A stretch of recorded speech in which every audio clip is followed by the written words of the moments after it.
بسم اللہ الرحمن الرحیم۔ اس ویڈیو کی شروعات پچھلی ویڈیو کی آخری بات سے ہوگی۔ اللہ ہدایت دے۔ پہلے تو مولوی صاحب کی تفسیر بالرائے تفصیل سے سن لیجئے۔ ایک آدمی فاقے سے مر رہا ہے، تم اس شخص کو ظالم نہیں کہو گے تو کیا کہو گے؟ ایک کے پاس تو علم کی اتنا ڈھیر کہ اسے سمجھ نہیں آتا کہ کیا بیان کرے، اور ایک طرف جا کے دیکھو گے تو امت بغیر کلمے کے مر رہی ہوگی۔ تم اس خیر کرو گے ہدایت اللہ کے ہاتھ میں ہے، ہدایت اللہ کے ہاتھ میں ہوتی تو اللہ تعالیٰ نبیوں کو کیوں بھیجتے؟ اللہ تعالیٰ نے ہدایت دینے کے لیے انبیاء علیہ السلام کو محنت کے لیے بھیجا ہے۔ نبیوں نے بھی اپنے اندر کی توجہ اور روحانیت سے ہدایت کو نہیں پھیلایا۔ تم سب کے سب خوب غور سے سنو میں کیا کہہ رہا۔ اس زمانے میں ایک دھوکہ یہ بھی ہے مسلمانوں کو کہ اللہ والوں کی اندرونی کیفیات سے امت ہدایت پر آ جائے گی، یہ خیال بھی غلط ہے۔ حضور اکرم صلی اللہ علیہ وسلم انبیاء کے امام ہیں اور انبیاء روحانیت کے امام ہیں، اور آپ سارے انبیاء کے امام ہو کر سب سے زیادہ روحانیت والے ہیں، لیکن حضور اکرم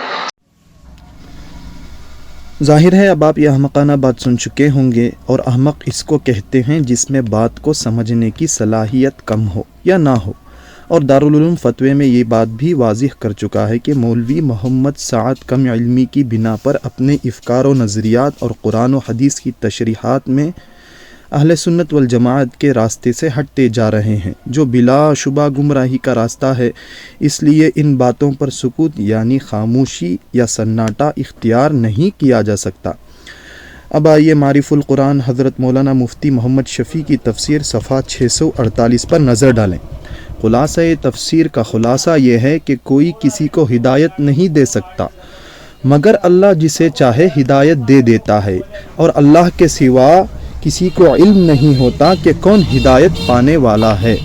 اب تھوڑا معرف اور مسائل پر بھی نظر ڈالیں۔ لفظ ہدایت کئی معنوں کے لیے استعمال ہوتا ہے۔ ایک معنی صرف راستہ دکھا دینے کے ہیں، جس کے لیے ضروری نہیں کہ جس کو راستہ دکھایا گیا وہ منزل مقصود پر پہنچے، اور ایک معنی ہدایت کے یہ بھی آتے ہیں کہ کسی کو منزل مقصود پر پہنچا دیا جائے۔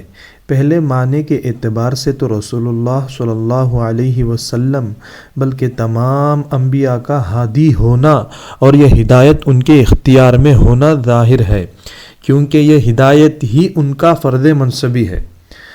اگر اس کی ان کو قدرت نہ ہو تو فریضہ رسالت و نبوت کیسے ادا کریں؟ اس آیت میں جو آپ کا ہدایت پر قادر نہ ہونا بیان فرمایا ہے، اس سے مراد دوسرے معنی کی ہدایت ہے، یعنی مقصود پر پہنچا دینا، اور مطلب یہ ہے کہ اپنی تبلیغ و تعلیم کے ذریعے آپ کسی کے دل میں ایمان ڈال دیں، اس کو مومن بنا دیں، یہ آپ کا کام نہیں، یہ تو براہ راست حق تعالیٰ کے اختیار میں ہے۔ اور اب آئیے ہدایت القرآن حضرت مولانا مفتی سعید احمد پالنپوری کی تفسیر کی طرف صفحہ 695 پر۔ بے شک آپ جس کو چاہیں راہ نہیں دکھا سکتے، ہاں اللہ تعالیٰ جس کو چاہیں راہ دکھا دیتے ہیں، اور وہ راہ پانے والوں کو خوب جانتے ہیں، یعنی جس سے داعی کو طبعی محبت ہو، اس کا جی چاہتا ہو کہ وہ ہدایت پر آ جائے، ضروری نہیں کہ ایسا ہو جائے۔ داعی کا کام صرف راستہ بتانا ہے، راستے پر ڈالنا اللہ کا کام ہے۔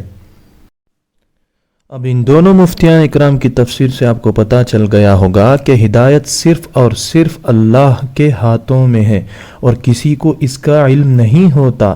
تو پہلے مولوی محمد سعد کی تفسیر بالرائے واضح ہو چکی دیوبند کے فتوے میں، اور دوسرا یہ کہ مولوی سعد کم علمی کی بنا پر یعنی ناسمجھی کی بنا پر لوگوں کو اپنی مجلس میں دعوت دے کر یہ سمجھاتے ہیں ہم نے دارالعلوم سے رجوع کر لیا، اور دارالعلوم یہ کہتا ہے کہ دارالعلوم دیوبند کا یہ فتویٰ اور موقف تو آپ کی صریح اور غیر محتمل عبارتوں پر مبنی ہے۔ ظاہر ہے ان کو سمجھاؤ تو یہ ایسے بیان کرتے ہیں جو ایسا کہتا ہے وہ ایسا ہے، میرے نزدیک یہ صحیح ہے وہ غلط ہے، وہ راجح ہے یہ مرجوح ہے۔ اور ایک بات عرض کر دوں یہاں پر کہ شیخ سعدی رحمۃ اللہ علیہ فرمایا کرتے تھے کہ نا اہل کو سمجھانا گنبد پر اخروٹ رکھنے کے برابر ہے۔